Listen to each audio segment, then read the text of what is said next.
So when we talk about the drivers of the center, that's universal to all the centers. It's because the drive is to optimize the expression of the center, whether it's open or whether it's defined. Mhm. And I really want to stress that, because I think that sometimes, especially in traditional human design, we focus so much on the open center as being the only source of conditioning that we miss those places where we're not optimizing the definition of a center.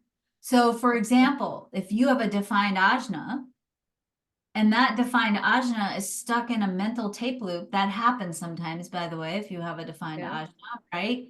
And it's stuck in a tape loop around an idea or a belief that's not a positive belief, that's a destructive belief.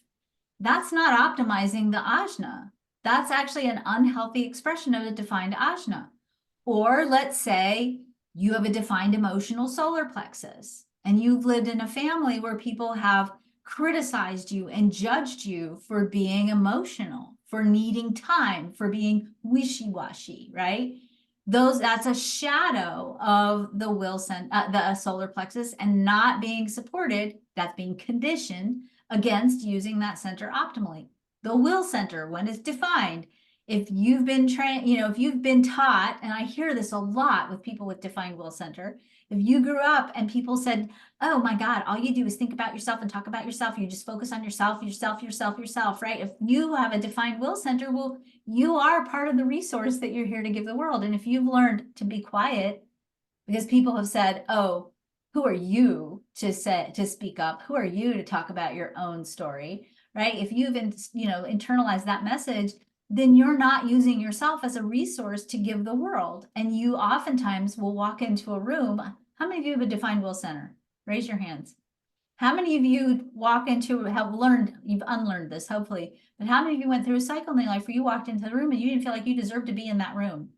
Or that you didn't deserve to speak up, because the minute you spoke up, people were going to start coming after you, right? That's the shadow of that center. And so the drivers are all about the center itself, regardless of whether it's defined or open. But there's another layer. The second layer is, well, how is it configured? And that's going to tell you how that driver gets fulfilled, and the curriculum around that center.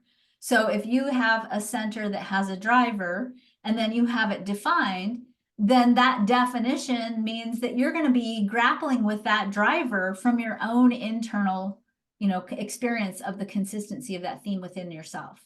If you have that center open, you're going to be exploring how to get those needs met, those drivers met through your relationships, and by learning how to tease out what's yours to keep and hold on to and do you like, versus what are you going to say, oh, that's not my energy.